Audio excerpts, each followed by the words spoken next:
Bom, bom dia.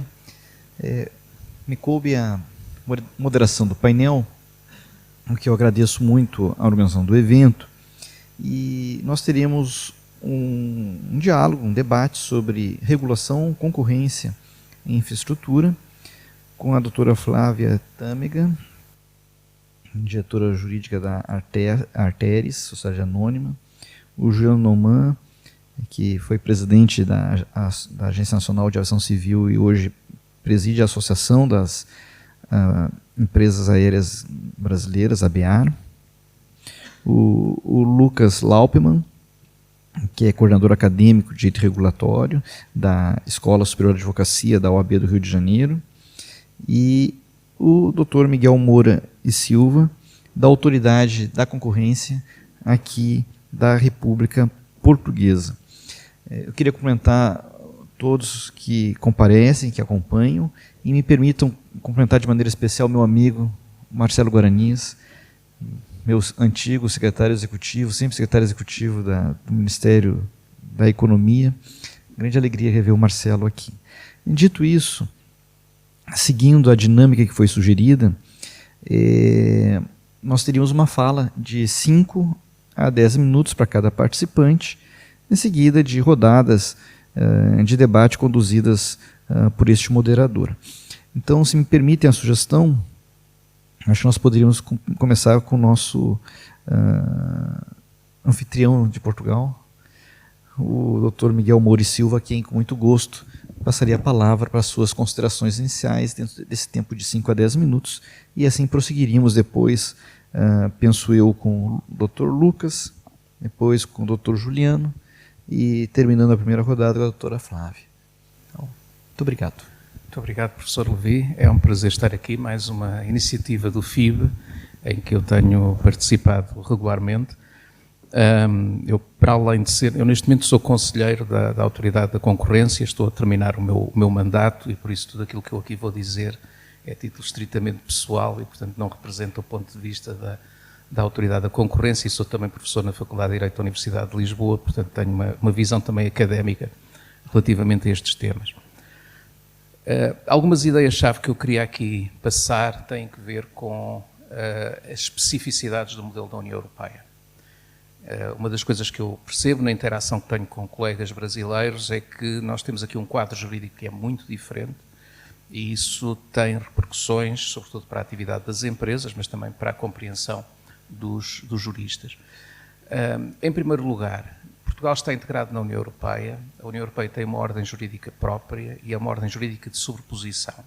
Ou seja, o direito da União Europeia vincula os Estados-membros, vigora na ordem jurídica dos Estados-membros, e isso significa que é um direito vivo, atuante. Não é apenas um direito internacional que está assim a pairar noutra esfera. E isso tem algumas consequências para esta questão da relação entre regulação, concorrência e infraestruturas. A primeira dessas consequências é que, no contexto europeu, o regime de livre concorrência é o regime regra de organização das atividades económicas. E isto significa que, em princípio, não deve haver lugar a exclusivos e outro tipo de proteções às empresas. As empresas devem atuar num ambiente concorrencial. Esse é o regime regra. Mas as principais regras de concorrência, aquilo que no Brasil existe na lei da concorrência, essas principais regras dirigidas às empresas fazem parte do próprio Tratado da União Europeia. Isto significa que, estando no Tratado, são regras constitucionais, mas são regras constitucionais de eficácia imediata, isto é, vinculam as empresas, permitem aos particulares lesados por práticas anticoncorrenciais demandar judicialmente essas empresas e serem compensadas, e as autoridades nacionais de concorrência têm competência para aplicar essas regras de acordo com o esquema sancionatório do direito nacional. Portanto, primeira ideia-chave, o regime é um regime de concorrência, é esse o elemento característico da União Europeia.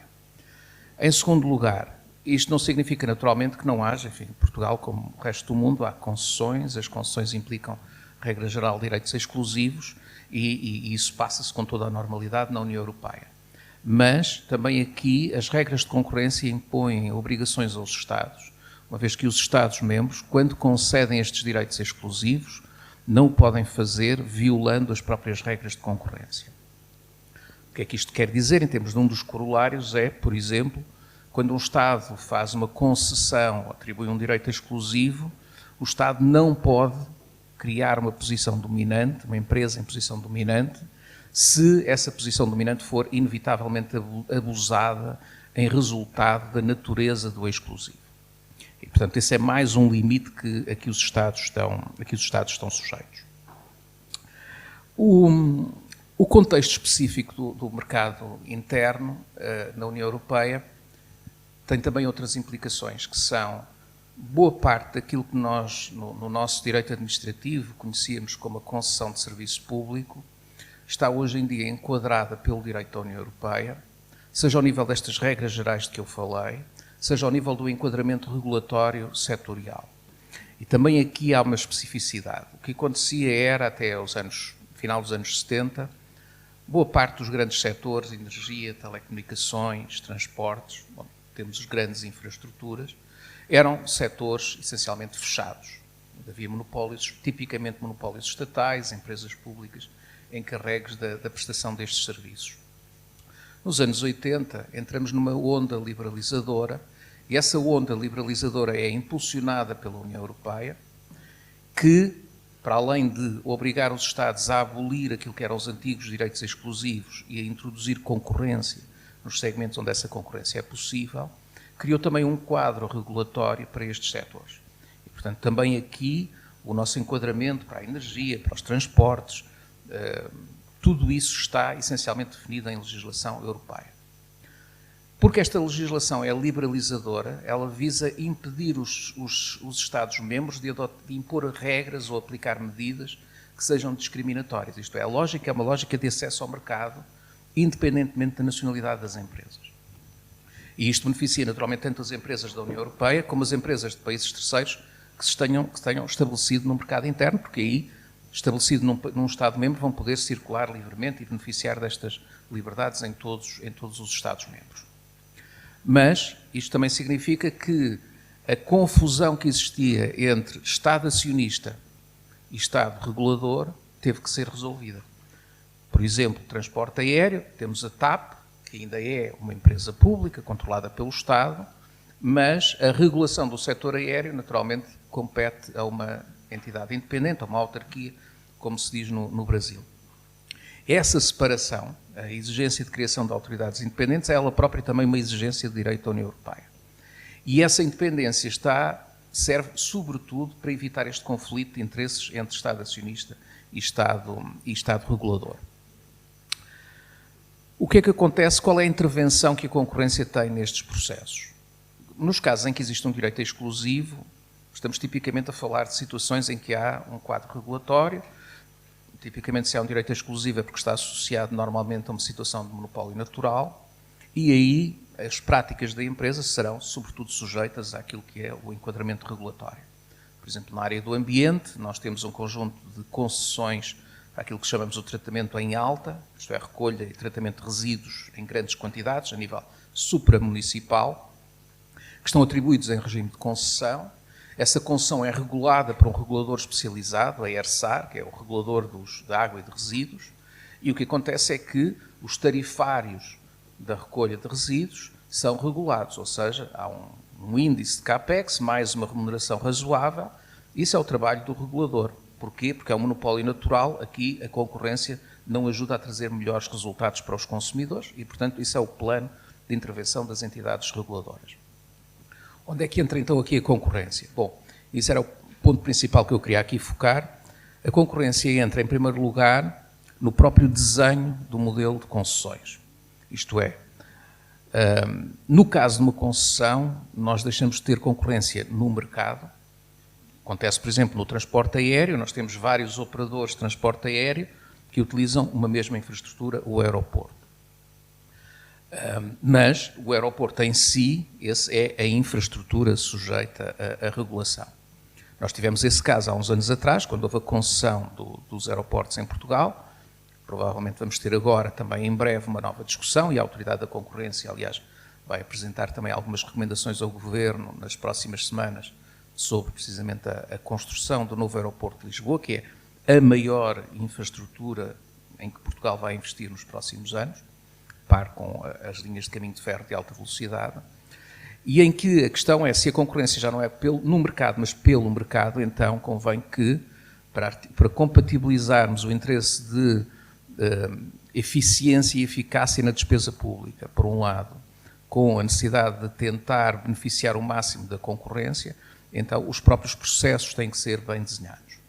E aqui há um primeiro papel, então, que é um papel de advocacy, de provedoria da concorrência, em que as autoridades de concorrência podem ajudar o Estado a organizar melhores licitações para este tipo de empreitadas. E, aliás, isso é um outro ponto também muito importante, aqui está mais em causa o próprio modelo e saber se este modelo vai ser um modelo que maximiza os benefícios da concorrência pelo mercado, mas há também toda uma outra área que nós conhecemos bem, das licitações, e aqui um dos papéis importantes, fundamentais para uma autoridade de concorrência é dar também formação às entidades que vão organizar estas licitações para que elas tenham conhecimento suficiente para prevenir situações de conluio. Quando temos essas situações, no entanto, temos depois um conjunto de outros instrumentos. Portanto, o objetivo é que as entidades que estão nestes processos percebam quais são os sinais de alarme e possam reagir denunciando estas situações à autoridade da concorrência, que depois faz a investigação e os processos sancionatórios. E nisso, por exemplo, a autoridade da concorrência tem feito uma coisa que é, essencialmente, dar formação a estas entidades. As pessoas que estão a trabalhar nesta atividade querem entregar os fornecimentos ao hospital, querem que os serviços sejam executados. Não estão preocupadas necessariamente com a concorrência e por isso têm que ter formação para perceber quais são as implicações de detectar os sinais de colusão, etc. E a autoridade faz essa ação de formação, nós temos já milhares de pessoas que participaram neste tipo de ações de formação. Depois há um outro elemento que tem que ver com a detecção destas situações numa perspectiva macro.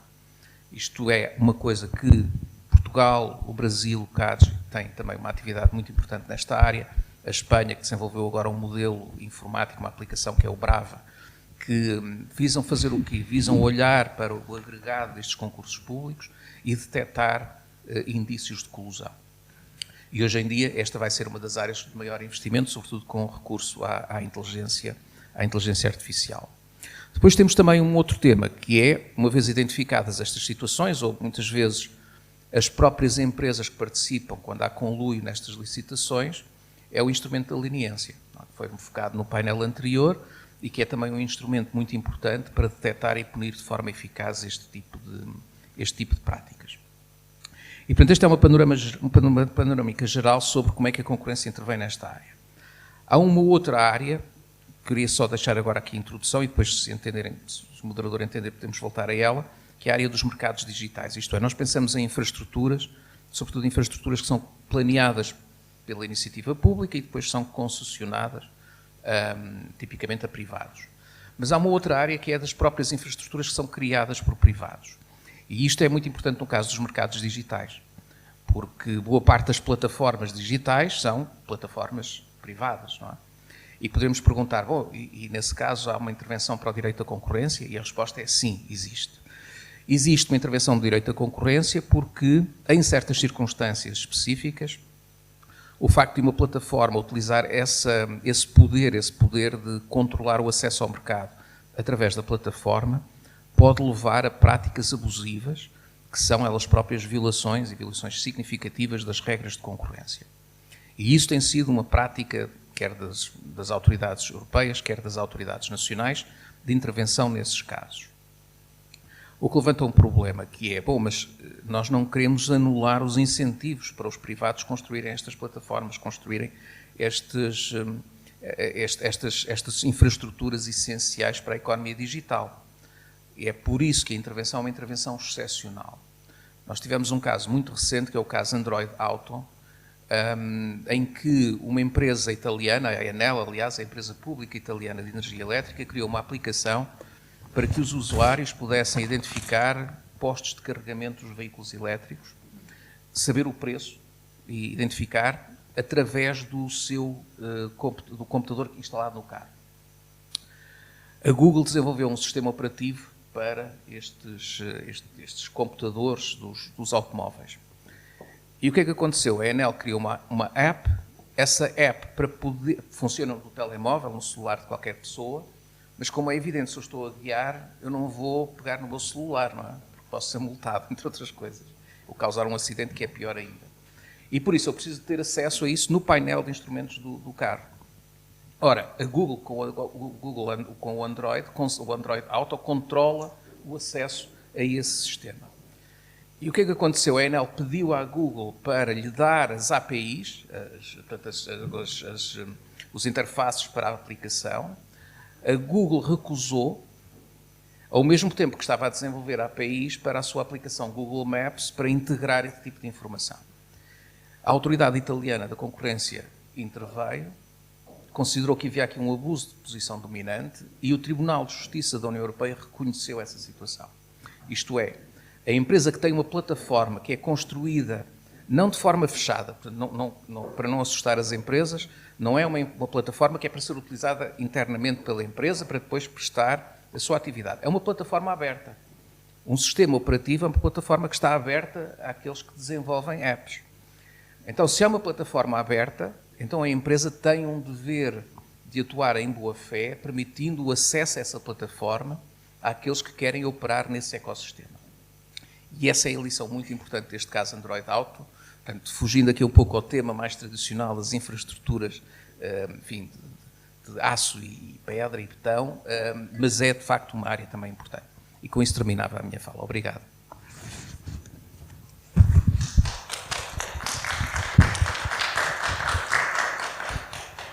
Muito obrigado, conselheiro Miguel. Então, passo agora a palavra ao Dr. Lucas. Queria dar bom dia a todos os senhores e senhoras, agradecer ao ministro José Levi, professor da USP agora. Nessa qualidade de professor é muito mais agradável, né, ministro? Apesar de também dar muito trabalho. Queria agradecer ao Dr. Miguel pela palestra que foi proferida agora, a doutora Flávia, o Dr. Juliano, e a todos os presentes. Queria fazer 2 agradecimentos especiais. Primeiro ao ministro Gilmar, que foi meu professor no IDP, na minha formação no mestrado, a quem sempre me inspirou muito a estar aqui presente.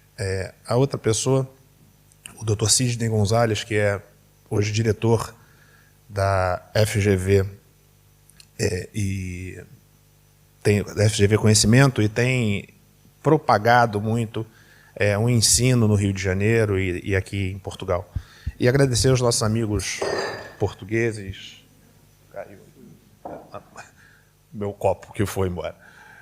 Mas agradecer à FIB, ao Foro de Integração Brasil-Europa, pelo convite, pela receptividade, e o faço em nome do Dr. Miguel, que ao longo eu venho a Portugal desde 2013, Dr. Miguel, e todos os anos eu acompanho essas discussões da Academia Portuguesa, e é muito agradável poder compartilhar esse raciocínio dos portugueses, que é muito cartesiano e é muito simples. E a simplicidade é o último elemento da sofisticação. Você só consegue ser simples depois que você tem muito conhecimento, e a Academia Portuguesa tem nos mostrado isso. Eu dividi a minha fala em 4 partes, 2 introdutórias e bem mais rápidas, que é uma histórica da regulação, por que regular, depois um pragmatismo na decisão e um caso concreto do Tribunal de Contas. Então, basicamente, na evolução do Estado, o Estado sempre busca alocar o bem social. Se a gente faz uma remissão muito grande à Revolução Francesa, ali existia um absolutismo, uma força imperial ali do rei, e o povo tinha um anseio de ter fala. Então, ali começa, na Revolução, o predomínio das leis, porque não se confiava no Executivo, então achavam que tinha o Legislativo que tinha que representar o povo. Um pouco mais, logo um pouco anterior a isso, a gente tem a Revolução Norte-Americana, que preconiza ali alguns valores de federação, de separação, e também dessa independência e uma força do judiciário muito grande. Mais adiante, em 1917, 1919, nós temos a Constituição Mexicana, que é uma Constituição social, e uma Constituição de Weimar, que é a Constituição alemã. E por que eu faço esses marcos históricos? Porque onde preconizava a liberdade das leis, mais à frente já viam que essa liberdade ela não era suficiente, precisavam se garantir direitos sociais. Em 1929, nós temos uma quebra da Bolsa de Nova York, que gera uma crise ao liberalismo. Em 1933, vem o Estado Social, o New Deal. E por que essa contextualização histórica? Porque isso mostra a figura do Estado quando vai intervir nas relações privadas. Em 1980, dando um salto gigantesco, nós temos a Segunda Guerra, e lá em 1980 nós temos na Europa, através da ministra Margaret Thatcher, um movimento já de saída do Estado da economia. O Estado assume esse papel na economia, como nós temos aqui exemplos diversos no Brasil, das Braz. Eu fui advogado da Petrobras durante 15 anos, saí licenciado, eu acho que eu não volto mais, a advocacia me sorriu mais do que o serviço público. Mas temos essa mudança de paradigma. Então, já no ano de 1980, 1990, no Brasil, você tem um programa de desestatização, a saída do Estado da economia. Em 2008, nós temos uma nova quebra nos Estados Unidos dos fundos de investimento, e aí você precisa ter uma regulação e uma mudança da visão do Estado para que seja um Estado de eficiência, um Estado de gerencial. Feita essa breve digressão histórica, a regulação ela surge por isso. A regulação ela surge quando o bem do mercado ele não é alocado de forma eficiente. Ela existe 4 formas de falhas do mercado que ensejam a intervenção, a regulação. Primeira falha, as externalidades.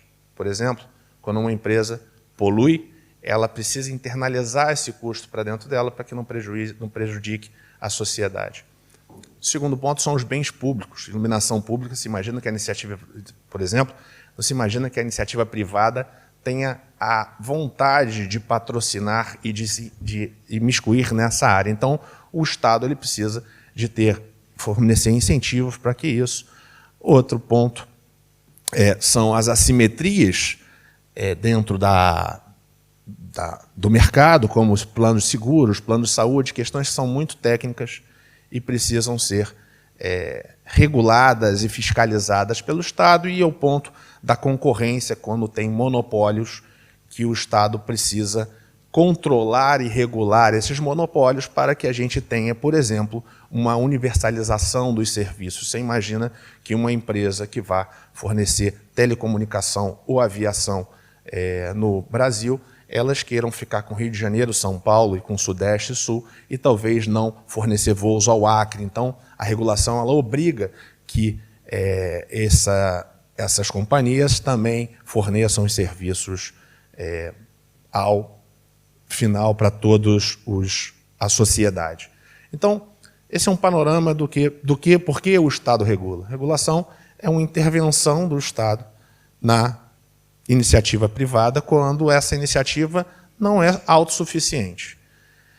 Só que houve um movimento de legitimidade que o concessionário e o cidadão que utiliza esses bens públicos, ele não estava mais só satisfeito com a concessão em si, ele precisava da efetividade, de que aquele serviço funcionasse. E então o Estado, a partir no Brasil, a partir de 90, mas 98, você tem consagrado o princípio da eficiência administrativa, o Estado passa a cobrar efetivamente que aquele serviço funcione. E aí eu entro na terceira etapa da minha fala, para trazer um estudo do professor Richard Posner, que é um estudioso norte-americano, que trata sobre o pragmatismo jurídico.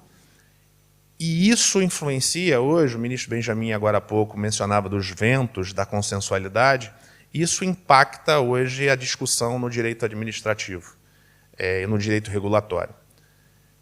O Estado, Posner, preconiza, num livro dele, Law, Pragmatism and Democracy, ele preconiza que o juiz não deve apenas observar o formalismo da lei. ele deve criar um sistema de decisão que ele observe o caso prático, não apenas o caso concreto de decisões ponto a ponto, mas criar sistemas de decisão que o faça olhar a situação social, a situação efetiva daquele momento.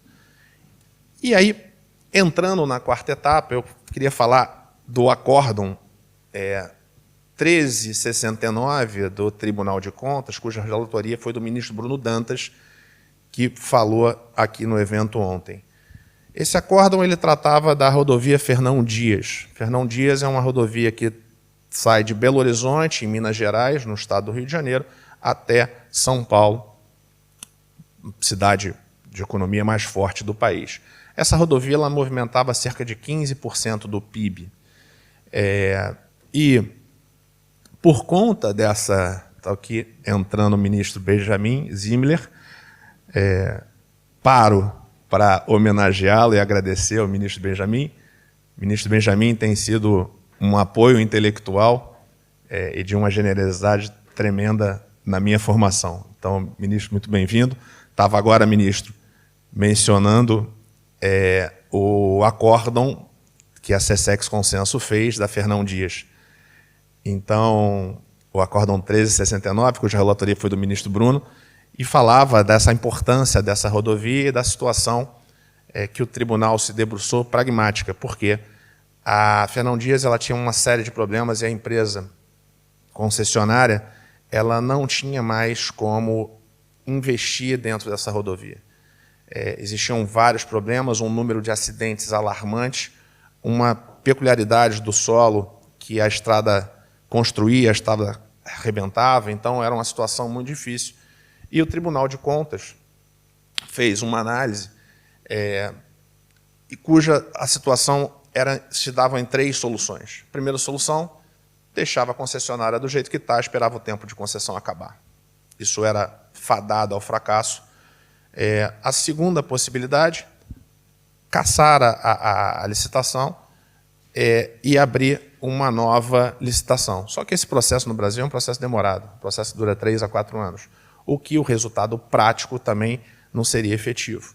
E uma terceira solução, que foi, ao meu ver, muito acertada pelo Tribunal de Contas, de se fazer um novo procedimento licitatório sem exatamente seguir os parâmetros legais da Lei 14.133. Foi feito um chamamento público para se trocar o controlador e, a partir disso, uma fiscalização muito mais efetiva. O ministro Bruno usou como parâmetro a Lei de Introdução às Normas do Direito Brasileiro, onde trouxe esse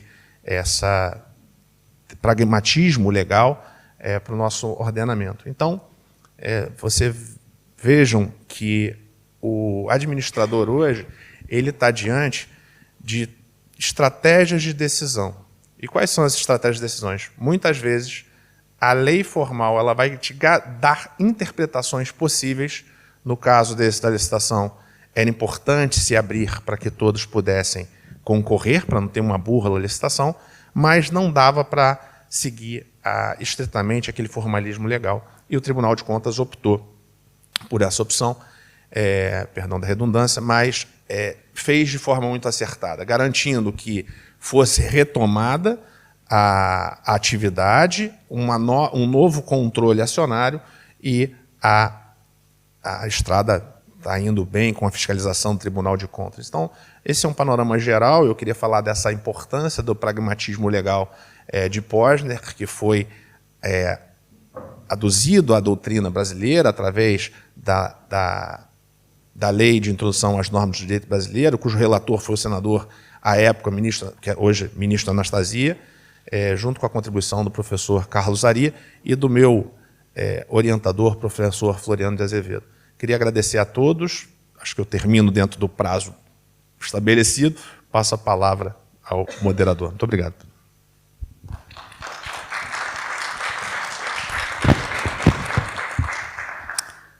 Obrigado, doutor Lucas. Doutor Noman. Obrigado, professor. Bom dia, pessoal. Bom dia a todas e a todos. Grande prazer estar aqui com os meus colegas de painel e com todos aqui no fórum. Queria agradecer aí o convite e a oportunidade. Vou também tentar ser bem rigoroso com o horário aqui, falar um pouquinho do setor aéreo.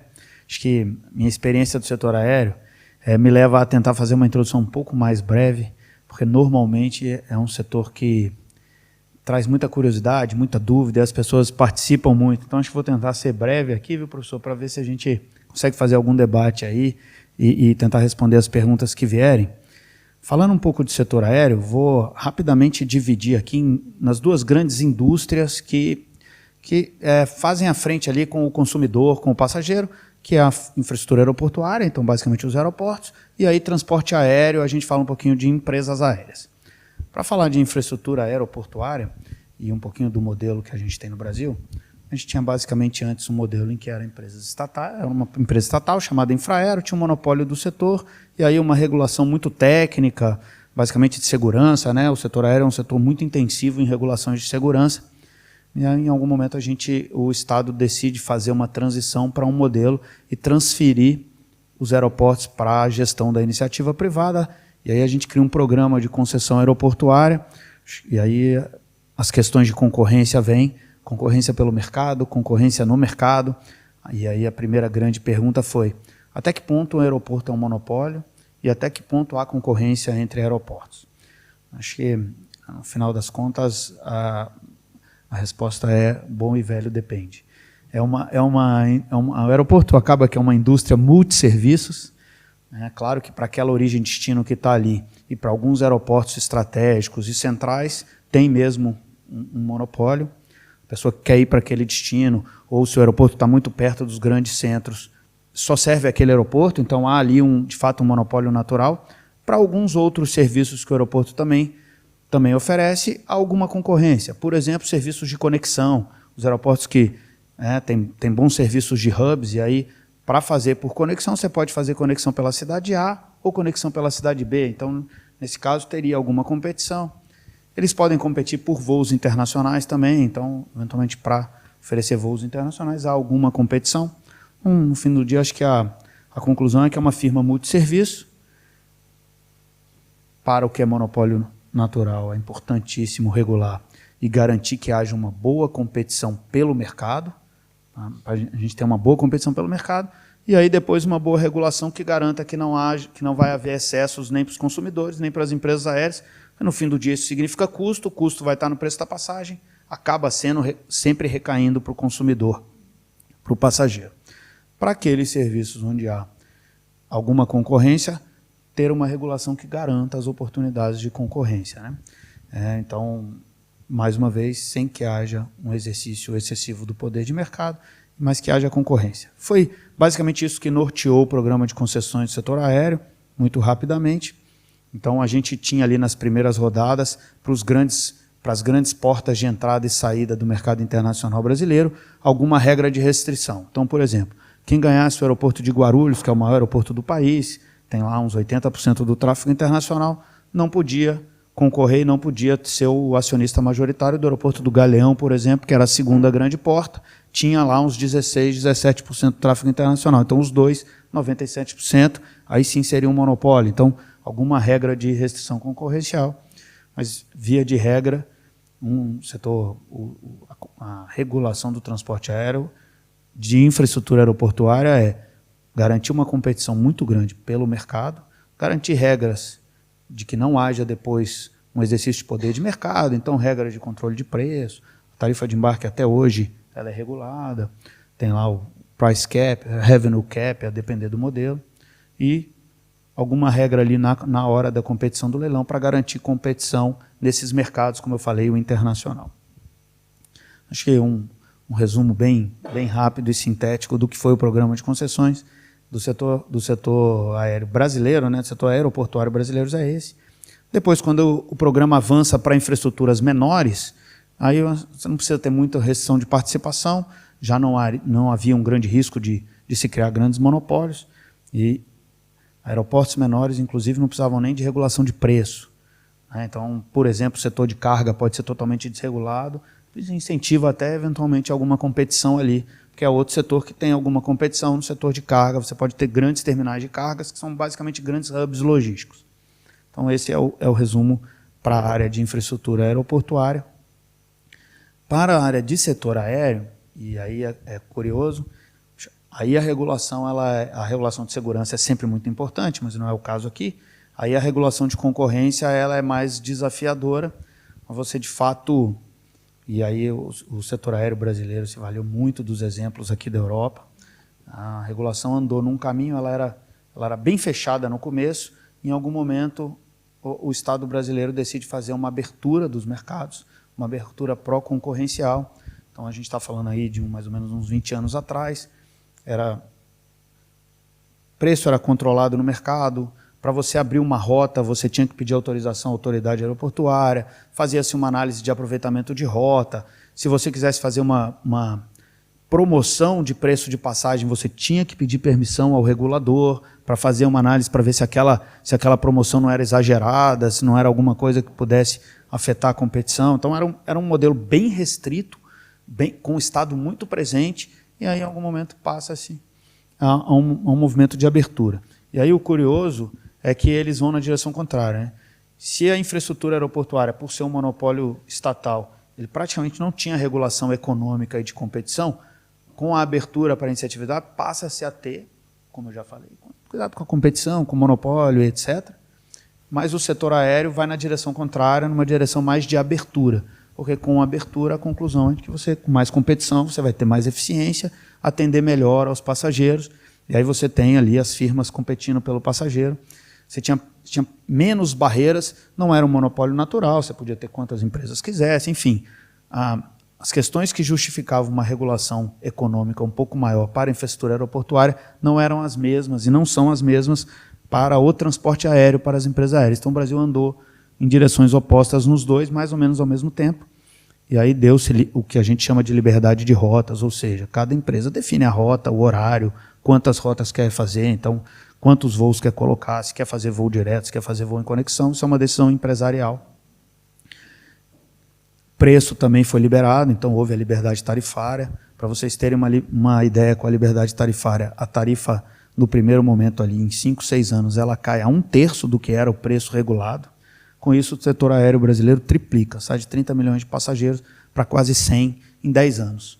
Então, naquele momento, a gente tinha taxas de crescimento maiores do que as taxas da China. Então, de fato, a gente via que a abertura e a competição para o transporte aéreo era muito benéfica.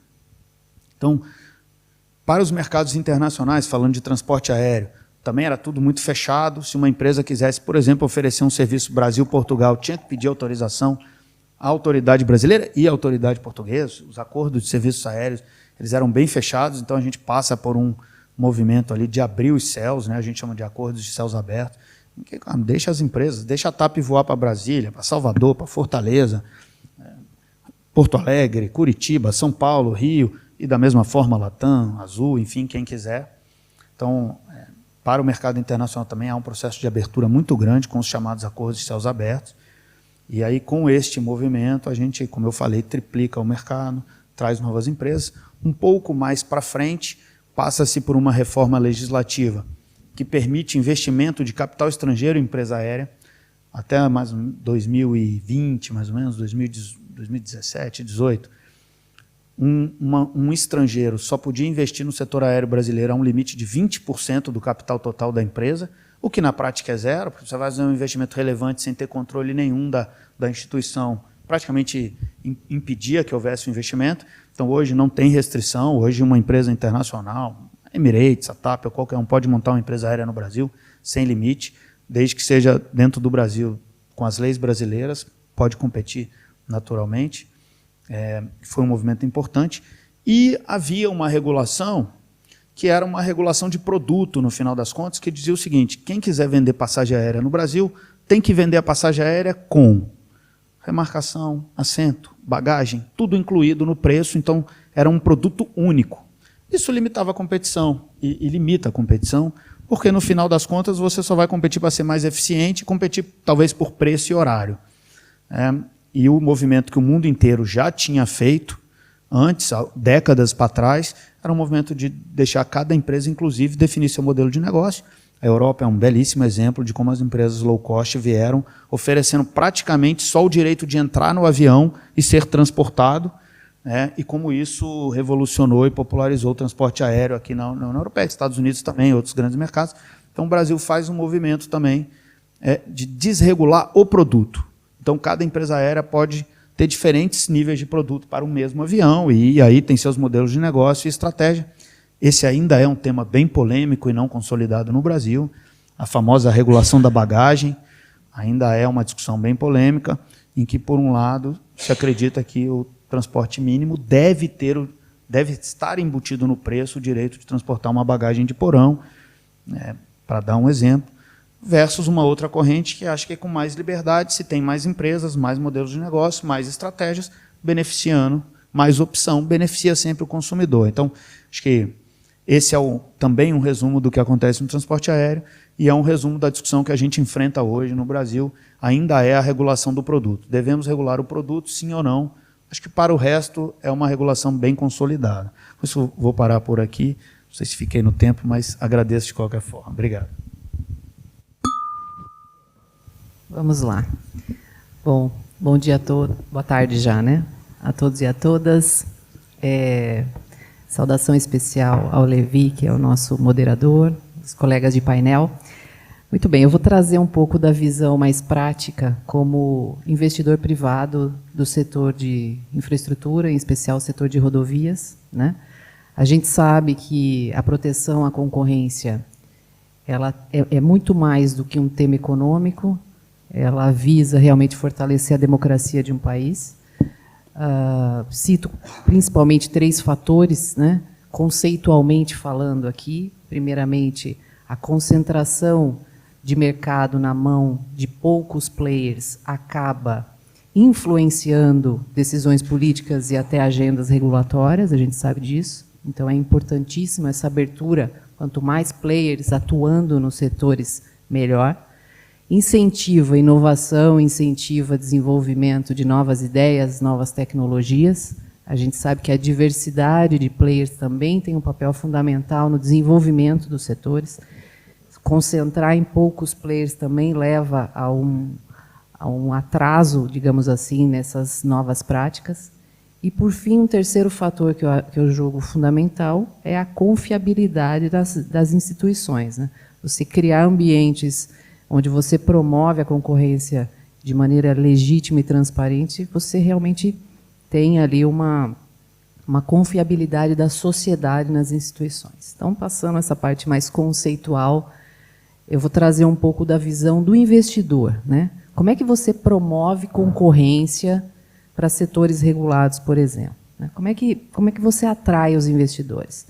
Então, o investidor privado, quando ele vai olhar um projeto de infraestrutura, uma concessão, por exemplo, no meu caso de rodovias, ele analisa diversos fatores, né? E aquele projeto precisa ter atratividade. A gente teve aí no setor de rodovias diversas etapas de concessão, né? Um amadurecimento regulatório que foi acontecendo ao longo dos anos, e as matrizes de risco, enfim, os modelos econômico-financeiros dos contratos também foram sendo aprimorados. E tudo isso, claro, reflete na atratividade dos projetos. Eu vejo, né, ultimamente, um movimento muito interessante de ouvir realmente os players, os investidores privados, as agências reguladoras, assim como o Ministério dos Transportes, enfim, tem feito uma escuta ativa dos investidores no sentido de verificar quais são os problemas que são identificados nos projetos e que eventualmente não atraem o investidor ali na hora do bid. Tivemos casos de leilões que foram levados e que não apareceu ninguém, né? O que está errado aí? E eu acho que essa abertura para o privado poder falar quais são realmente os problemas, isso é fundamental, porque você corrige a rota, você tem condições de compartilhar e distribuir os riscos de uma forma mais equânime e mais atrativa para o mercado.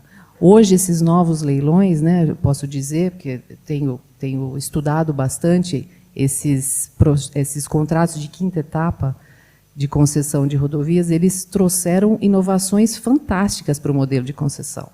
E isso é diretamente sentido na hora dos leilões.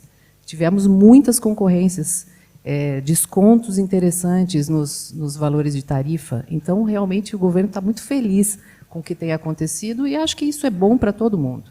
É bom para o setor, é bom para nós que trabalhamos no setor, que isso também aumenta a empregabilidade, né, dos times e dos profissionais que trabalham nessa área. Um exemplo que eu cito, um grande problema dos contratos de concessão de rodovias era o risco de demanda. Muitos desses contratos estressados que acabaram indo para a repactuação, que agora estão sendo repactuados e otimizados, um dos grandes problemas era o problema da frustração da demanda. Por quê? Porque estávamos num período onde o país tinha perspectivas de crescimento enormes, crises vieram, pós-crise, Covid, enfim, foi uma sequência de frustrações que levaram realmente à queda na demanda e um colapso no modelo econômico-financeiro desses contratos. Então, hoje, os contratos mais modernos trazem o compartilhamento do risco de demanda. Então, a depender ali do gatilho que se atinja determinado nível de demanda, esse risco é compartilhado, seja para o poder concedente, seja para a concessionária. Isso é super positivo, você consegue redear esse risco e ser muito mais estável, né, o ambiente ali dos próximos 30, 25, 30 anos. Um outro tema super importante, principalmente para investidores estrangeiros, é a questão do risco de variação cambial, que também era um problema seríssimo, seríssimo, afugentava demais investidores estrangeiros.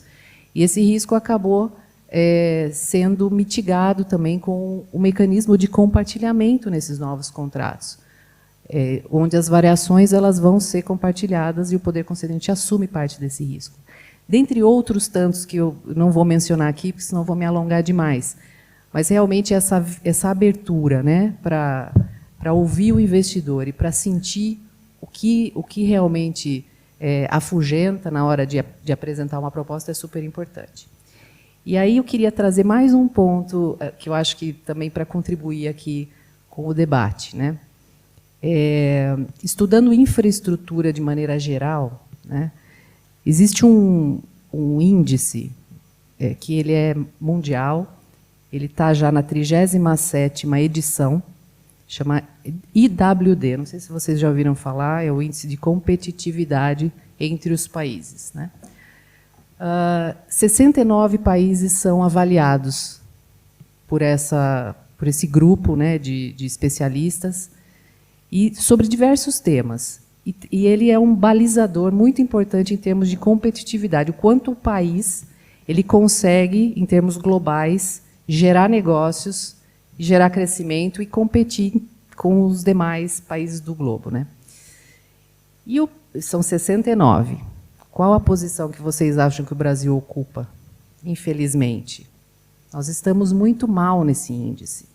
Nossa posição é de número 58, já fomos piores. Subimos 4 posições do ano passado para esse ano, que eu considero uma grande vitória. E basicamente, são 4 pilares que são considerados nesse índice, né? O primeiro é a eficiência governamental, o quanto o governo está preparado em termos de políticas públicas, políticas tributárias, enfim, de ambiente de negócio para conseguir promover crescimento em um país. O segundo fator é a eficiência empresarial, o quanto uma empresa consegue ter facilidade em se estabelecer num país, em termos de burocracia, de facilidade na tomada ali de decisões, enfim. O terceiro pilar é o pilar econômico, quanto aquele país tem de perspectiva de crescimento econômico, enfim. E nesse aspecto, na economia, os índices são bons, os índices do Brasil são muito bons.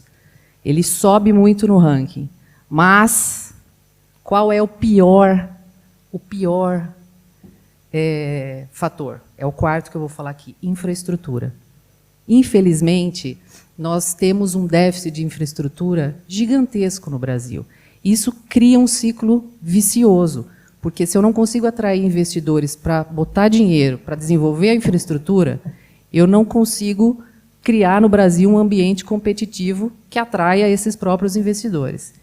Então, a gente precisa mudar esse jogo, a gente precisa transformar esse ciclo num ciclo virtuoso, onde a gente consiga atrair investimento estrangeiro, porque o investimento nacional não é suficiente para fazer valer todo o déficit de infraestrutura que a gente tem aqui, para que venham para o Brasil, para que façam investimentos aqui, para que a gente consiga crescer e produzir muito mais. Então, eu trago esses dados aqui até para a gente pensar um pouco além dos próprios projetos de infraestrutura. A gente precisa pensar no Brasil como um todo, no ambiente de negócio do Brasil. O que a gente está fazendo em termos de ambiente de negócio para tornar o Brasil um país atrativo para investidores. Tá? E aqui encerro.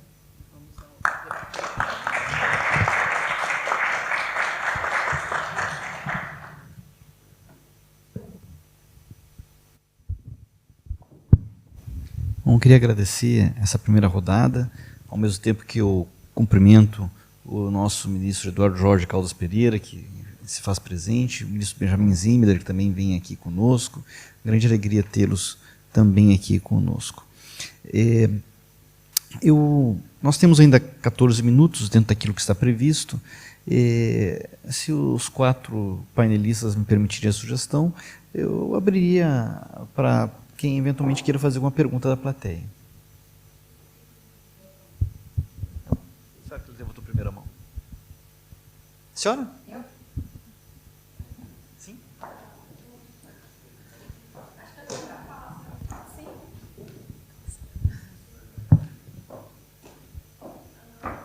Eu tenho 2 perguntas. Uma é para o doutor Juliano e a outra está vinculada à doutora Flávia e ao doutor Miguel.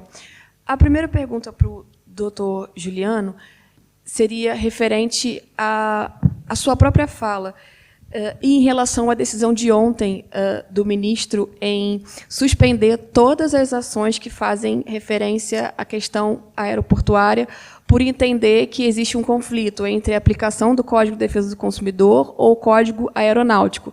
Só que, em toda a sua fala, a gente consegue perceber que produto, serviço, consumidor. Então, como justifica um abismo de uma decisão de suspender, se isso não faz parte muito mais de uma questão que está relacionada ao lobby das companhias, ou se propriamente a gente pode, a partir de uma análise jurídica, para mim, fora do contexto, dizer que a gente vai afastar a condição de consumidor das pessoas que utilizam os serviços aeroportuários. E, com relação à doutora Flávia e ao doutor Miguel, queria perceber se ele consegue fazer um apontamento, porque verificar o que existe de diferente e o que existe de igual em relação ao Portugal, porque o Brasil ocupa a 54ª posição e Portugal ocupa a 37ª, ou seja, no que Portugal avançou e no que Portugal ainda não avançou e naquilo que nós temos a contribuir para que Portugal, como experiência que a senhora mesmo falou, que a economia brasileira ela está bem avante, e em relação à economia portuguesa a gente tem um posicionamento inferior, ou seja, o que a gente pode fazer para Portugal melhorar e para o Brasil melhorar em relação a esses 2 pontos, ou seja, o que cada país pode ensinar para o outro.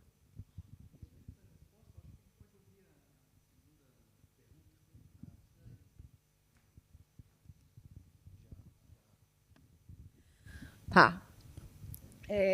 Também as vítimas, Juliano e Flávia, eu acho que uma fala complementa a outra, e o que se percebe na questão de aeroportos, da regulação dos aeroportos e etc., é que o governo faz uma ginástica regulatória há anos para ampliar a malha viária, para atrair companhias aéreas estrangeiras e etc., e que existe, na verdade, um gargalo aí que evita um crescimento em relação a isso. Acho que tem a ver com a questão econômica, e aí a gente pensa de uma forma mais ampla, né, de uma situação flutuante do país, né, em relação à economia, que vai para frente, vem para trás, e etc. Mas eu gostaria de saber de você, Juliano, como isso tem sido enfrentado, além dessa ginástica regulatória, né, evidente que tem sido feita. Qual é a perspectiva? A gente tem condições aí de dar uma subidinha nesse ranking, porque é evidente que o Brasil é um país carente de infraestrutura, né, tem potencial para ter infraestrutura, e a infraestrutura, já que a gente não tem indústria mais, a infraestrutura é o que gera economia, gera riqueza no país, né? Então, gostaria de te ouvir, em específico, em relação a essa questão dos aeroportos. Maravilha, acho que vou começar pela do STF. Vamos lá, né? Vou começar com uma informação aqui. O setor aéreo brasileiro, somando voos domésticos e internacionais, tem mais ou menos 3% dos voos do mundo. Então, o Brasil é 3% do market share do mundo do ponto de vista de setor aéreo.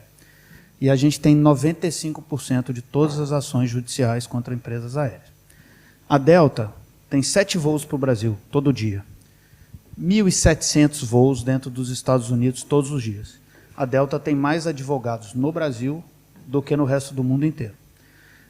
Então, acho que o que o ministro Toffoli está avisando na decisão de ontem é menos sobre a relação com o consumidor e um eventual desvio, e que o consumidor tem todo o direito, de fato, e mais essa indústria, essa litigância abusiva e predatória, essa distorção com o uso da justiça que acabou acontecendo no setor aéreo. E aí vou tentar 2 minutinhos contextualizá-los aqui. Vamos pensar em produto, né? Porque aí pode pensar assim, não, mas o serviço é muito mal prestado no Brasil, então é por isso que tem uma litigância maior, né? A gente tem os índices de regularidade e pontualidade melhores do que os índices americanos, por exemplo, todos os anos. Esse ano não vai ser diferente. Superiores aos índices daqui da União Europeia como um todo também. Claro que países que são menores territorialmente, é mais fácil ter índices mais altos, mas ainda assim as empresas brasileiras todo ano ficam entre as 5 mais pontuais do mundo, as nossas 3. Então a gente tem as nossas 3 e mais 2 outras, normalmente é uma da Coreia e uma do Japão, que competem conosco em pontualidade. O aeroporto de Brasília ganhou esse ano agora, 3º ano em 6, o aeroporto mais pontual do mundo. Então, assim, a pontualidade acontece numa grande orquestração, né, numa sintonia entre aeroporto e empresa aérea, mas a operação da empresa aérea é importantíssima para que o aeroporto ganhe esse prêmio. O que eu quero dizer é que o nível de serviço, do ponto de vista de regularidade e pontualidade do Brasil, é tão bom, ou até mesmo melhor, do que qualquer outro do mundo. Então, não há uma justificativa para que 95% das ações judiciais aconteçam no Brasil. Aí você fala assim, você está chutando esse número. Eu não estou. A gente pesquisou com as empresas internacionais, Air France, Lufthansa, as americanas. O número é esse mesmo, mais ou menos 98, dependendo da empresa, 97, 95. A IATA, que é a Associação das Empresas Internacionais, fez um grande levantamento com seus 400 associados. E o índice fica ali 94, 95. A gente fez uma pesquisa com as nossas empresas, e aí estou falando de Gol, Azul e Latam, as empresas da ABA. A gente monitorou 20 mil operações na América do Sul, que é onde as empresas operam. Pegamos 20 mil voos aleatórios. Mais ou menos o share de passageiros eram 47% brasileiros, 53% outros países da América, outros países. A gente teve uma litigância de 1 a cada 360 passageiros brasileiros nesses 20 mil voos e 1 a cada 7.590 e poucos passageiros internacionais. Isso dá também 95% de... O brasileiro litiga mais.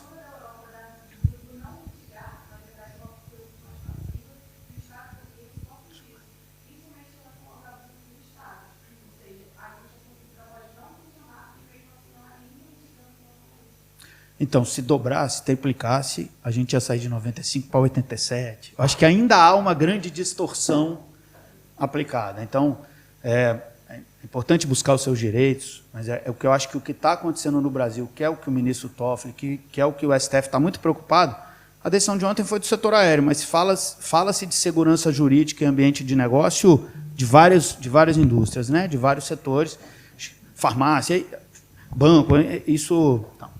Então, acho que o que se busca é isso, é a gente encontrar um bom equilíbrio que evite a litigância excessiva, industrial ou industrializada que se criou, os aplicativos abutres, etc., mas se preserve o direito do passageiro quando houver erros, obviamente há. E ali tem o cerne da discussão ali é se teve ou não dolo a um produto, né? Então, no fim das contas, o que acontece? Quando um voo atrasa ou ele é cancelado, você tem que ver o motivo do voo. É difícil, eu não gosto de falar do caso concreto, porque você pega um caso e diz que esse é o caso de todos. Isso é ruim, mas para muitas das vezes, a pessoa alterna o aeroporto fechou por mau tempo, o pouso não acontece, isso é para preservar a vida da própria pessoa que está dentro do avião. Quando um avião não decola por mau tempo, é para preservar a própria vida da pessoa que está lá. Quando tem um bird strike, que a gente fala, é quando isso acontece com alguma frequência, durante pouso ou decolagem, uma aeronave, uma ave entra no motor, a aeronave tem que voltar, pousar, troca passageiros. Normalmente é um processo que atrasa os voos em 3, 4 horas, é para preservar a segurança da operação. Então, isso é simplesmente ignorado, via de regra. O que a gente estava vendo, e aí a gente contratou e fizemos uma pesquisa até investigativa, é que a pessoa comprava uma passagem, advogados ou contratados de advogados, ficava dentro da sala de embarque olhando todos os voos. Atrasou 15 minutos, já ia nas pessoas na fila e falava assim, sabia que você quer R$500 para me dar o direito de litigar? Eu tiro uma foto do seu cartão, você assina uma procuração e me dá isso, que eu vou entrar na justiça. A gente entrou com uma estratégia de começar a pedir audiência de conciliação, e em mais de 80% dos casos, o advogado se recusava a chamar o dono da ação, o passageiro, para estar presente. Ou seja, muito provavelmente era um direito de litigar que estava comprado. Nem era mais o passageiro. Então, nem era o dono da pessoa. Às vezes a pessoa está... Isso aconteceu comigo em Congonhas. Pousei 15 minutos, além do horário, estou desembarcando, uma pessoa veio me oferecer. Você não sabia que você tem direito, você não quer R$500 agora, eu faço o Pix. Então, a pessoa, muitas vezes, 15 minutos, nem está, o produto está tudo certo, mas ele fala, cara, vou ganhar R$500 aqui. Está fácil ganhar R$500, passa o direito, e isso virou a indústria que virou no Brasil. Então, eu acho que o STF mira é nisso, mas você tem um ponto que é muito importante. A gente tem que evitar que isso aconteça, sem evitar que as pessoas tenham direito a ir na justiça quando o seu produto ou quando o seu serviço não foi corretamente prestado. Então, esse é o desafio que o STF está se dispondo a discutir. Bom, respondendo aí a pergunta relativa ao índice, eu fiz a lição de casa e olhei Portugal também, tinha esquecido de falar. Está na 37ª posição, de fato. E o que acontece? O que eu percebi de diferença entre os países? Claro, são países diferentes em termos até de dimensão, né? O Brasil tem dimensões continentais ali, você tem uma dificuldade logística muito grande, né? De levar desenvolvimento a regiões menos populosas, menos desenvolvidas. Acaba que estados mais desenvolvidos subsidiam os estados menos desenvolvidos, enfim. Existe uma complexidade de gestão de um Brasil que talvez Portugal não tenha, eu vejo, né? Pela dimensão. Portugal também tem uma localização muito privilegiada, como disse o nosso ministro ontem na fala primorosa dele, na abertura aqui do evento. Então, uma das principais portas de entrada da Europa, né? Então, acho que poderia, né, aqui fazendo uma crítica, talvez, explorar muito mais isso, Portugal, né? Tem potencial. Uma grande oportunidade. Portugal tem uma das maiores malhas viárias da Europa. Ou seja, aquilo que seria uma infraestrutura que o Brasil não tem ou que é precária, aqui a gente tem em excesso. Tem estrada que vai para a Europa, estrada que vai para 3 por mesmo lugar. É isso.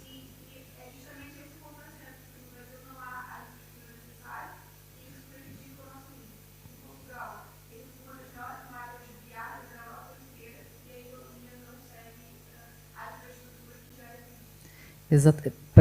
Fazendo a correlação, depois eu até compartilho com vocês esse índice, esse relatório completo. É muito interessante, porque ele vai país a país, ele analisa os 69 países. Qual a principal diferença ali? Exatamente a infraestrutura. A infraestrutura do Brasil tem notas muito ruins. Portugal não. A melhor pontuação de Portugal está na infraestrutura, é invertido. E talvez a economia que não esteja lá tão bem em Portugal, até pelo envelhecimento da população, enfim, tem uma série de desafios que acho que o Miguel pode comentar melhor, mas eu vejo isso, a gente precisa realmente fomentar a infraestrutura no Brasil, pelos estudos que são feitos. A gente está muito atrasado, para a gente chegar a patamares de países desenvolvidos, nosso déficit em infraestrutura e investimento é mais de 800 bilhões de reais. De reais não, de dólares. Tá? Então, a gente tem um déficit muito grande, a gente demoraria 60 anos hoje, a partir de hoje, investindo 5% do PIB nacional em infraestrutura para poder chegar a patamares de países desenvolvidos. 60 anos. Então, assim, o gargalo é muito grande, a gente precisa realmente correr para que esses projetos sejam colocados logo no mercado. Obrigado. Eu só um ponto relativamente à litigiosidade. Assim, a Autoridade da Concorrência está tem uma posição um bocadinho ímpar, porque tudo aquilo que nós fazemos com o pressuposto que vai ser litigado. Tudo. Ato de concentração, decisão em processo sancionatório, mesmo processo de supervisão, que não dá lugar à aplicação de sanções. Portanto, nós estamos preparados para litigar tudo. E isso não é comum na administração pública portuguesa, não tem normalmente este mindset. Depois temos uma vantagem enorme, que é temos um tribunal especializado. Pronto, um pouco como o CADGI funciona como um tribunal administrativo, nós temos um tribunal judicial para todas as nossas decisões, isto é, nós estamos sujeitos aos tribunais administrativos, que em Portugal, aqui que ninguém nos ouve, não funcionam muito bem. Os tribunais administrativos são extraordinariamente lentos e, como todas as nossas decisões, ato de concentração, sanções, etc., estão todas sujeitas a litígios, a recurso perante o Tribunal da Concorrência em Santarém, e depois tem a Corte de Apelação também tem uma secção especializada, por isso nós estamos muito bem nessa área, mas, como digo, não é uma realidade transversal à realidade portuguesa. Os custos de acesso à justiça são elevados e aí a autoridade, aliás, fez propostas precisamente no sentido da abertura do mercado de serviços jurídicos, precisamente como forma de baixar também alguns desses custos. O que é diferente e o que é igual entre Portugal e o Brasil? Enfim, Portugal tem, para além daquilo que já foi aqui referido pela Flávia, Portugal está integrado na União Europeia, Portugal tem como moeda o euro e isso faz uma diferença colossal. Isso é uma diferença colossal, isto é, nós aqui não temos interferências políticas na política monetária. Eu sei que no Brasil não tem sido isso também o caso nos últimos anos. No ano passado estive num painel com o presidente, do governador do Banco Central do Brasil, e portanto eu sei que tem uma política monetária credível, mas o Brasil tem outros problemas, como ter vizinhos que se calhar não têm políticas tão credíveis e depois têm o risco de contágio, e tudo isso é um risco adicional para o investidor estrangeiro. Não pode esconder isso. A estabilidade política, que também é outro elemento muito importante, que Portugal tem, no contexto europeu, mesmo em relação aos nossos concorrentes. Agora, é assim, nós europeus andamos aqui vocês apanharam-nos numa crise uma crise existencial, não é? Porque nós andamos aqui a dizer, pois, estamos perdendo a competição para os Estados Unidos e para a China, e nós aqui vamos ficar, como se costuma dizer, um jardim à beira-mar plantado, não é? E, portanto, nós estamos tentando tornar-nos mais competitivos. E, aliás, no painel hoje da manhã foi referido pelo meu colega português o pacote Omnibus, que há vários neste momento, há mais de uma dezena de pacotes Omnibus em preparação, precisamente para simplificar, aligeirar aqueles regulamentos, as diretivas europeias, para aumentar a nossa competitividade. Portanto, esse lugar não me satisfaz muito, não é? E há, de facto, algumas fragilidades da economia portuguesa. Em relação à infraestrutura, há um outro ponto, e é verdade que há algum excesso em termos da forma como foram feitas as infraestruturas viárias, mas há um ponto que é importante, vai ser muito importante para o futuro. Deixo só aqui para vocês depois pensarem também, que é o papel estratégico do Estado. Não é? Por exemplo, no setor portuário, nós fizemos recomendações na Autoridade da Concorrência, até com o OCDE, no sentido de aumentar a concorrência entre portos portugueses. Mas a verdade é que os portos portugueses competem com os portos espanhóis. E os portos espanhóis, nesta lógica, como dizia em tempos um dos melhores ministros das obras públicas que Portugal teve, que foi o ministro João Cravinho, infelizmente já desaparecido, Portugal é a fachada atlântica. Nós, entre Setúbal e o Porto, e se contarmos então com a extensão à Galiza, a Vigo, temos aqui uma área de mais de 8 milhões de habitantes, dotadas de excelentes infraestruturas portuárias. E essa era a lógica, era desenvolver depois os corredores de acesso à União Europeia. Temos um problema, é que temos um vizinho territorial, que é a Espanha, que bloqueia algum desse desenvolvimento para nos permitir, em termos de infraestruturas de transporte e depois de serviços, chegarmos ao resto da Europa. E temos um problema também do lado da França, que por sua vez bloqueia a Espanha. E pronto, esse é um problema europeu, não é? Vocês, felizmente, no Brasil não têm. Agora, há outro problema com as infraestruturas, que é a dimensão da resiliência. Portanto, o Estado vai começar a intervir muito mais em articulação com as empresas que estão a fazer a exploração de infraestruturas, porque o tema, isto não é uma preocupação para o Brasil, nesta fase, mas isto para nós é uma preocupação essencial. Ou seja, há aqui um fator de... A Europa está-se a preparar para uma guerra. Quer dizer, não... Esperemos que nunca aconteça, mas a Europa está-se a preparar para uma guerra. Por exemplo, aqui há um ano e tal, fez-se um ensaio em que, para levar uma brigada a atravessar a Alemanha e chegar à Ucrânia, só para atravessar a Alemanha levava um mês. Porquê? Por causa das autorizações, os comboios não podem ter mais do que uma determinada dimensão, a carga, etc. Tudo isto tem que ser alterado. E, portanto, isso exige um trabalho de colaboração com quem está a fazer a gestão das infraestruturas, e isso vai ser central nos próximos anos. Só uma última nota. Uma das coisas curiosas que nós temos com estas autoestradas paralelas é que há bastantes anos atrás, nós tivemos um ato de concentração que envolvia a compra da autoestrada do Atlântico, portanto a A8, que vai ali pelo litoral, para norte, pela Brisa, que tem a autoestrada Lisboa-Porto. E então, o que é que tínhamos? Tínhamos duas vias alternativas, que na altura a A8 estava construída, era Lisboa-Leiria, e a Autoridade da Concorrência proibiu esse ato de concentração. Porquê? Porque lá está, há uma concessão, e podemos dizer, bom, se há concessão, há regulação pelo contrato, as portagens, portanto a tarifa é regulada, não é? Pois é verdade, mas porque estas duas infraestruturas estão em concorrência, quem gera as duas pode fazer uma deterioração da qualidade numa delas para induzir tráfego na outra. E essa foi a preocupação. O Estado, em Portugal, o Governo pode, quando nós proibimos uma concentração, o Governo pode autorizar aquilo que a autoridade proibiu, com base no impacto significativo para a economia portuguesa. Foi o que aconteceu, a concentração acabou por avançar, mas o Ministro que na altura tomou a decisão, aliás, depois ainda está, julgo eu, em processos judiciais, porque ele aparentemente tinha um conflito de interesses com um dos principais investidores na Brisa, não é? E, portanto, criou aí um problema. Mas nunca mais, a verdade é esta, nunca mais houve uma decisão de proibição da Autoridade da Concorrência que tenha sido chumbada. E, portanto, esse é outro ponto importante. Mas também nas telecomunicações, as necessidades, por exemplo, de investimento são por vezes invocadas como uma forma de justificar concentrações. Nós tivemos o caso da Vodafone Cablevisão Novo, que a Autoridade da Concorrência adotou uma decisão de proibição, que é neste momento um estudo de caso em termos internacionais, porque na generalidade as autoridades de concorrência olham para as telecomunicações e recuam um bocado perante estes argumentos da indústria. E nós aqui tivemos uma perspectiva de proteger o consumidor.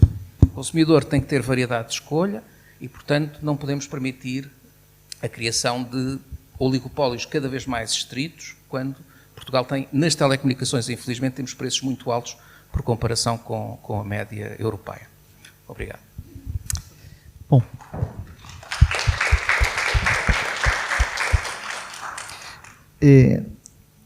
Como moderador, eu farei um brevíssimo fecho. São questões que eu sempre gosto de pensar pelo lado da própria qualidade da democracia. Um autor que eu trabalho bastante, leio bastante, gosto de discutir, foi um cientista político de Yale, chamado Robert Dahl. Enfim, tem várias obras importantes, mas tem uma obra em particular chamada On Democracy, sobre a democracia, que já no final ele tem 2 capítulos breves em que ele desenvolve os seguintes raciocínios. No que a economia de mercado favorece a democracia, e o outro capítulo, no que a economia de mercado não favorece a democracia. Na primeira pergunta, a resposta é muito direta. As liberdades democráticas coincidem com as liberdades que são próprias do mercado capitalista, como nós compreendemos o capitalismo. A economia de mercado, ela pressupõe liberdades que coincidem com as liberdades democráticas. A livre iniciativa, a propriedade, a liberdade de trabalhar, a associação e assim por diante. Agora, por outro lado, é próprio da economia de mercado fomentar a competição, lógico, e há aqueles que se dão melhor na competição e eventualmente crescem por demais. E aí vem um grande ponto. Faz parte da qualidade da democracia, faz parte do amadurecimento democrático que o Estado tenha uma visão de promoção da competição, inclusive impedindo as grandes concentrações a bem da economia de mercado. Essa é a lógica que move a existência de uma autoridade da concorrência. Mas não só a existência de autoridade da concorrência, mas de autoridades regulatórias em geral, que também têm as suas visões específicas para a concorrência. Então, ao mesmo tempo em que existe, por definição, a liberdade, e essa liberdade pode gerar players mais bem-sucedidos, existe também o olhar do Estado para que isso não resulte em oligopólios ou monopólios que sejam contrários à própria concorrência, que viria em detrimento da própria economia de mercado. De longa data eu penso, e não é por estar no CAD no momento, que o Brasil tem uma boa evolução, um bom amadurecimento nessa matéria. E talvez, e eu vou terminar com essa colocação, não sem antes fazer uma pequena confissão. Eu não sabia da decisão do Supremo em relação ao setor aéreo, até agora há pouco. Fiquei sabendo hoje.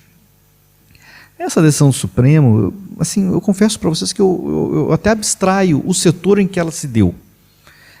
É cotidiano no Brasil que o Supremo tenha decisões desse tipo, por uma questão de coerência, de uniformidade, de previsibilidade. Quando o Supremo julga um determinado caso, não é raro que os processos em juízos ordinários sobre aquele assunto sejam suspensos, para aguardar a decisão do Supremo, em suma, por uma questão de segurança jurídica, para que haja uniformidade, para que haja previsibilidade, para que haja coerência, e venha a valer a decisão do Supremo. Eu vejo com absoluta naturalidade isso. E sou insuspeito para dizer isso, porque vejo com naturalidade quando isso atinge, por exemplo, o CAD. E há situações em que a autoridade da concorrência é afetada com esse tipo de decisão, e é natural que aconteça, porque o Supremo tem a última palavra. É o ônus de decidir por último, e faz parte da mecânica de coisas, e é algo que vem em favor da segurança jurídica. E, muito rapidamente, eu dei uma olhada no que seria a decisão do Supremo no caso. Pelo que eu percebi, sobretudo para saber se haverá de ser aplicada a legislação consumerista, Código Consumidor, ou o Código Aeronáutico. O que por si só é, do ponto de vista jurídico, extremamente interessante, porque envolve questões de raciocínios fundamentais, como lei geral, lei especial, enfim. É o CDC, o Código Consumidor, ou é o Código Aeronáutico que se aplica no caso? Isso por si só justifica um freio de arrumação, penso eu, justifica dar um ponto de suspensão para os casos em curso, a aguardar a decisão do Supremo Tribunal Federal. E a legislação brasileira em matéria de consumidor, e aqui eu não vou olhar especificamente para o caso aeronáutico, por enquanto, a legislação de consumidor do Brasil é muito amadurecida, muito bem sucedida, e é um parâmetro no mundo. Eu acho que isso é uma coisa que nós temos bastante consciência para afirmar com tranquilidade. E termino com isso. Se a gente for olhar para a questão, para o mercado aeronáutico, isso que eu falei em relação ao sucesso da legislação consumerista no Brasil vale também para o mercado aeronáutico. Basta dar um exemplo. Há quantos anos não se sabe o que é overbooking no Brasil? A overbooking é uma coisa muito rara no Brasil. Não estou dizendo que não aconteça, mas é algo muito, muito, muito raro. Não é o caso americano. Não é o... Na Europa também não dá para reclamar muito. Acontece mais do que no Brasil, menos do que nos Estados Unidos, se eu não estou enganado. Nos Estados Unidos acontece mais. O que mostra que nós temos uma maturidade de práticas privadas e uma regulação que acompanha o assunto, de modo a fomentar uma maturidade das relações à luz da legislação. Eu queria, tendo dito isso, agradecer muito as falas que foram colocadas no painel, agradecer muito as questões que foram colocadas e, sobretudo, uma vez mais agradecer a oportunidade de moderar esse painel, e faço isso junto à organização do evento, em especial ao nosso ministro Gilmar Ferreira Mendes, que promove debates de tão alto nível o mais que ele pode, e isso é algo que tem valor inestimável. Muito obrigado.